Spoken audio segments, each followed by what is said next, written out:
La Alcazaba de Málaga, y del árabe Alcaba, Al-Asba, ciudadela, es una fortificación palaciega de la época islámica, construida sobre una anterior fortificación de origen fenicio-púnico. Se encuentra en las faldas del monte Gibralfaro, en una posición elevada pero contigua y unida al centro histórico de la ciudad, lo que constituía la antigua Madina de Mlaca, y en cuya cumbre se halla el castillo de Gibralfaro. Ocupaba el extremo oriental del desaparecido recinto amurallado de la ciudad, de manera que los frentes de mediodía, poniente y norte quedaban a intramuros. Su superficie actual de 15.000 metros cuadrados no alcanza ni siquiera la mitad del tamaño que poseía en su época de esplendor, como demuestran los planos históricos conservados. Según el arquitecto restaurador, Leopoldo Torres Balbás, la Alcazaba de Málaga es el prototipo de la arquitectura militar del período Taifa, siglo XI, con su doble recinto amurallado y gran cantidad de fortificaciones, siendo su único paralelo el castillo del Crac de los Caballeros, fortaleza levantada en Siria por los cruzados entre los siglos XII y XIII. Este palacio-fortaleza es uno de los monumentos históricos de la ciudad, un espacio muy visitado por conjugar historia y belleza en un mismo recinto. De época musulmana, está situada a los pies del monte Gibralfaro, donde se encuentra el castillo defensivo andalusí al que estaba unido por un pasillo resguardado por murallas llamado La Coracha, junto al Teatro Romano de Málaga y frente al Palacio de la Aduana. Es una oportunidad para ver en solo unos metros la unión de las culturas romana, andalusí y renacentista, lo que convierte a este rincón en un lugar muy especial. Historia. La Alcazaba que se puede contemplar actualmente es el resultado de un largo proceso histórico que podría dividirse en 4 etapas: el periodo andalusí, del siglo X al siglo XV, tras la Reconquista a finales del siglo XV hasta el siglo XVIII, el del abandono de su estructura militar y deterioro, que abarcaría el siglo XIX hasta los comienzos del siglo XX, y el de su recuperación como monumento histórico-artístico desde la década de 1930 hasta nuestros días.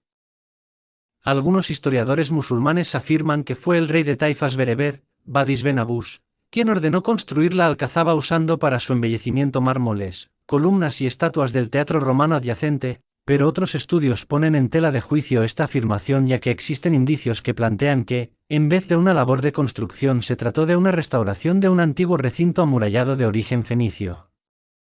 Asimismo, anteriormente a Ben Abbas, la dinastía Ammudí, últimos califas de Córdoba y reyes de la Taifa de Málaga, que trasladaron durante la fitna de Al-Ándalus la corte califal a Málaga, utilizaron el recinto de la Alcazaba y sus estancias como residencia palaciega.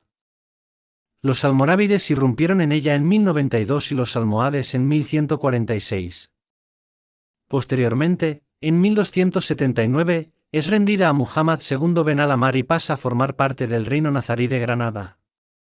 Durante la Reconquista, la Alcazaba constituyó un infranqueable bastión nazarí en la toma de Málaga por Fernando el Católico, quien tras vencer y conquistar a El Zagal en Vélez, sitió la ciudadela que estaba en manos de Lamet el Zegrí y sus gómeres. El asedio comenzó el 5 de mayo de 1487 y no logró derrotar al ejército nazarí constituido por 3.000 gómeres y 8.000 hombres armados. El 18 de agosto Ali Dordux, tras negociar su ciudadanía como mudéjar, rinde la Alcazaba, pero bajo el mando de El Zegrí y Ali Derbal, el alcázar de Gibralfaro resistió 2 días más hasta sucumbir por el hambre y la sed.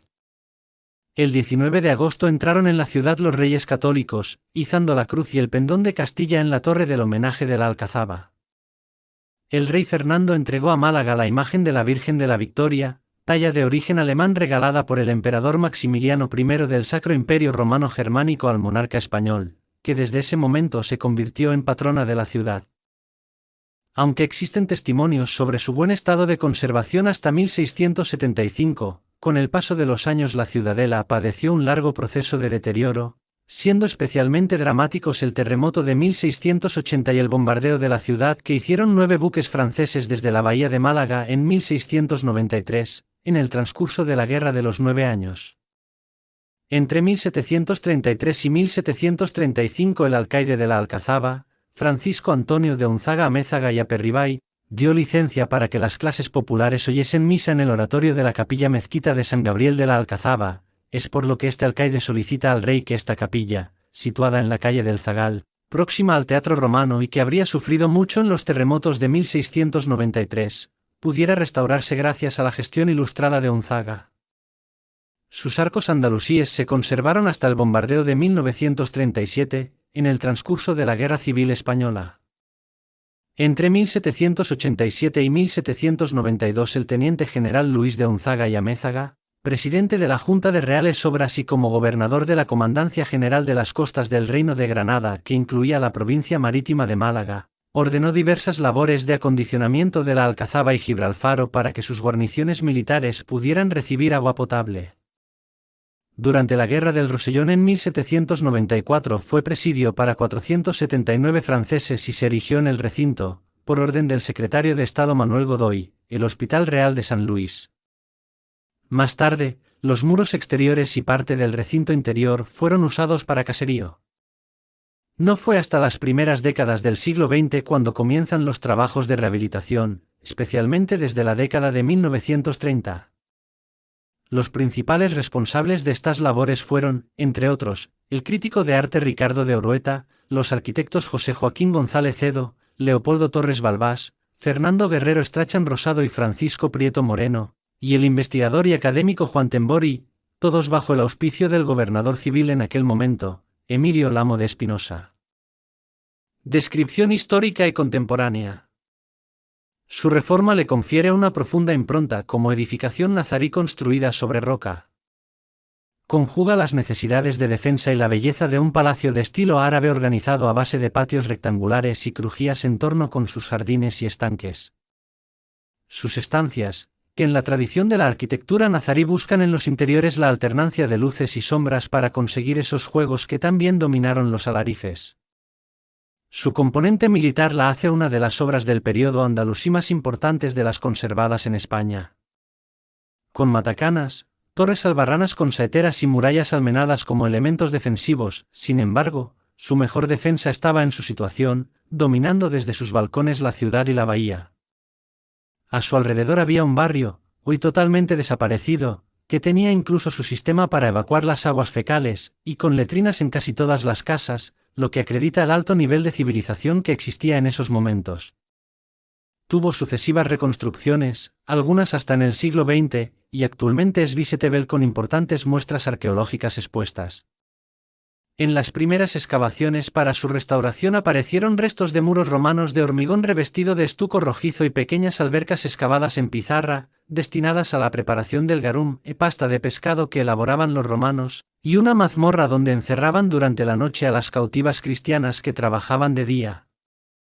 La Alcazaba es una edificación construida sobre la roca y en la que destaca la armoniosa conjunción de las necesidades defensivas y la serena belleza de sus estancias y jardines interiores. Desde su construcción, se trataba de una fortaleza urbana, con uso político-administrativo como sede del gobierno y aposento para las jerarquías de la ciudad. De los 15.000 metros cuadrados de espacio interior que se conservan en la actualidad, 3.478 son de construcciones que podríamos calificar como civiles, 3.516 de edificaciones de carácter militar y el resto es superficie no edificada. De su estructura original, se ha perdido completamente el denominado Aza de la Alcazaba o Aza Baja, el recinto inferior cerrado y meridional de la Alcazaba, que los castellanos denominarían tristemente el Corral de los Cautivos, y que Rodríguez de Berlanga, testigo de su demolición, describía en su obra Malaca como estructura de ciclópeos muros y torreones, sin duda, más importantes que los actualmente conservados, ya que constituían la primera línea defensiva frente al mar. Asimismo, en la antigua calle del Zagal de la Alcazaba, se encontraba la antigua mezquita capilla bajo la advocación del arcángel Gabriel que mandó construir el rey Fernando II de Aragón en 1497, hoy también desaparecida. Para llegar a la zona superior del palacio, donde habitaba el cadío el alcaide de la ciudad, y que aún se conservaba en buen estado en 1675 según relataba Cristóbal Amate de la Borda y donde se hospedó el rey Felipe IV de España durante su visita a la ciudad en 1625, era necesario atravesar desde el interior de la ciudad 3 recintos concéntricos amurallados y alargados, y 8 puertas fortificadas, 2 de ellas en recodo, que daban seguridad a sus habitantes, tanto a los reyes y gobernadores musulmanes, que habitaron el Palacio Taifal y el Palacio Nazarí, como a los que moraron en el arrabal a intramuros. Las torres y los muros han sido reconstruidos en parte, antes y después del paso de la ciudad a manos castellanas. En su construcción se emplearon materiales de acarreo y se reutilizaron piezas del anexo teatro romano, como columnas y capiteles. Las construcciones en los comienzos del período andalusí se realizaron de piedra caliza numulítica, de canteras próximas al mar, alternando sillares de canto con otros de frente. Pero esta piedra se descompone muy rápidamente con la humedad, por lo que se tuvieron que efectuar pronto reparaciones. A finales del siglo XIII o primeros del XIV, se reforzaron los muros y torres, adosándoles muros de mampostería al exterior. Estancias. Zona de ingreso al recinto superior. Toda la zona de ingreso sufrió modificaciones recién conquistada la ciudad por los reyes católicos.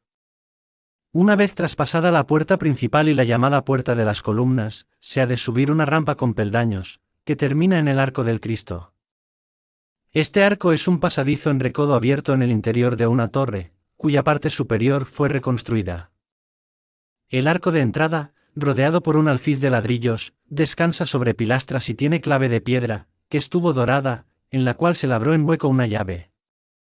En la estancia alta había un matacán, como así atestiguan dos ménsulas de piedra que sobresalen en el muro. La bóveda del pasadizo es vaída y de ladrillo. En las jambas del arco interior quedan restos de piedra numulítica, de la obra del siglo XI. La puerta fue reconstruida a finales del siglo XIII, como demuestra la llave esculpida en la clave del arco de ingreso.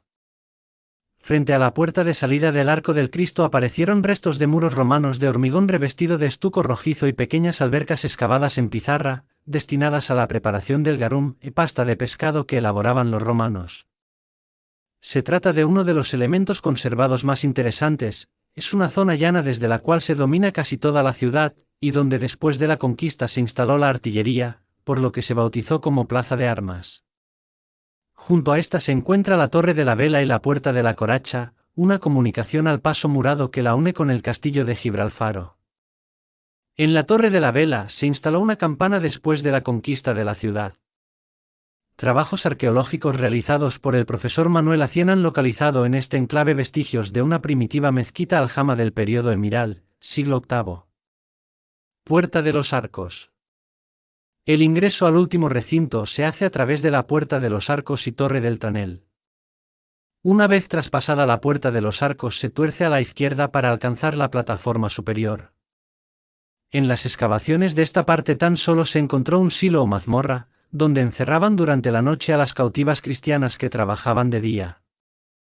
Fernando Guerrero Strachan trazó en esta zona una serie de jardincillos en pequeñas terrazas, donde se instalaron una pila de baño romana de mármol, un jabalí labrado en piedra y un enorme pie humano de mármol de época romana también. Recinto superior, Palacio Taifal y Nazarí. El recinto superior, al que solo se accede a través de la puerta abierta en la Torre de los Cuartos de Granada, llamada Puerta Siete Arcos, está protegido en su otro extremo por la Gran Torre del Homenaje. Está ocupado íntegramente por el palacio, que en realidad son dos, los restos de uno Taifal y el Nazarí, y el barrio de las viviendas o barrio castrense, con 8 viviendas del siglo XI, los baños, el actual taller de restauración y el aljibe. Cuartos de Granada. En la parte central del recinto superior se encuentran los cuartos de Granada, donde vivían los reyes y gobernadores. La arquitectura aquí es de estilo nazarí, tratando de conseguir un escenario neutro donde se alternen zonas de luz y de sombra. En los muros de las salas y habitaciones, reconstruidas, existen pequeñas alacenas para exhibir fragmentos de cerámica musulmana hallados en las excavaciones. El palacio estaba organizado a base de patios rectangulares y crujías en torno. Hay 3 patios subsistentes que tuvieron en sus lados pórticos abiertos por 3 arcos, mayor el del centro, disposición típica de los patios islámicos andaluces. Del primero de ellos, el más pequeño, solo está reconstruido el pórtico sur, con 3 arcos de herradura, que descansan sobre 2 columnas intermedias de mármol. Este pórtico pertenece a la reconstrucción realizada durante los siglos XIII o XIV. A occidente del pórtico, y en comunicación con él, existe un pequeño pabellón también reconstruido, abierto en sus 4 frentes por arcos lobulados de yeso entrecruzados. Barrio de viviendas o castrense y Torre del Homenaje. En la parte más oriental del último recinto se encontraron las ruinas de un barrio de pequeñas casas formado por 3 manzanas entre calles enlosadas. Un pequeño baño y dos viviendas muy pequeñas conformaban la manzana sudoeste y otras dos pequeñas también las de la manzana más oriental. De mayor tamaño eran las tres viviendas encontradas en la manzana sur. La altura máxima de los muros que se han conservado es de 1 metro. Las puertas de las viviendas estaban compuestas por 2 hojas de madera. La distribución de las viviendas estaba muy bien aprovechada, todas con un pequeño patio casi cuadrado, con aceras y crujías alrededor, en torno al cual se distribuían las habitaciones. Algunas de las casas conservan los primeros peldaños de las estrechas escaleras que conducían a la planta superior. El suelo de las habitaciones consistía en una capa de mortero de cal teñida de almagra, aunque algunas conservan losetas de barro y piezas de mármol aprovechadas. En el interior de las casas se encontraron zócalos pintados de rojo, con inscripciones en caligrafía cúfica y dibujos geométricos de lazo de A8. En la parte septentrional del barrio había un baño, en donde el agua subía a través de una noria desde un pozo profundo al que llamaron airón, en el recinto inferior. El barrio disponía asimismo de un sistema de atarjeas para el alejamiento de las aguas negras, y casi todas las viviendas disponían de letrinas, lo que acredita el alto nivel de civilización que existía. Al final del barrio se encuentra la torre del homenaje de planta casi cuadrada, obra del siglo XIV. Se construyó una vivienda en su parte alta, con salas y patio. De la escalera de subida no quedan huellas. ¿Quieres estar al día sobre las nuevas audioguías que publiquemos? Pues no te olvides de suscribirte al canal y activar la campanilla, y si te gusta este contenido dale un like. Escríbenos en los comentarios las próximas audioguías que te gustaría que hiciéramos.